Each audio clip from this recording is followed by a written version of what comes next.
दर्शकवृन्दहरू नमस्कार। म आज यो बागलुङ बलेवामा रहेको हाम्रो घरको बारेमा अलिकति जानकारी दिँदैछु। यो हामीले घुमाउने घर, बाटुले घर भन्छौँ। यसलाई मैले तपाईँहरूलाई भिडियोमा सबै देखाउँदैछु। अब ढोकामा बाट भित्र छिरेर पनि के कस्तो रहेको छ, यसलाई हामी सिकुवा भन्छौँ। त्यसपछि पूजा गर्ने ठाउँ छ, त्यसपछि चुलो लगायत अब यो हामीले स्थानीय भाषामा हामीले आफ्नै उसमा ओब्रो भन्छौँ। यसरी सामानहरू राख्न बनाइएको छ।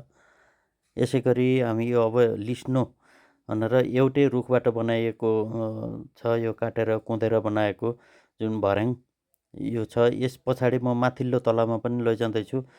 यसमा अब माथिल्लोमा हामी भकारी यसरी राखेर खाद्यान्नहरू स्टोर गर्छौँ।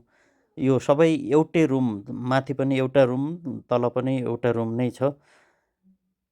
अब यसरी हामीले यो पुरानो धेरै पहिला बनेको घरलाई संरक्षण गरिराखेका छौँ। यो तपाईँहरू पनि अब कस्तो लाग्यो यो कमेन्ट गर्नुहोला।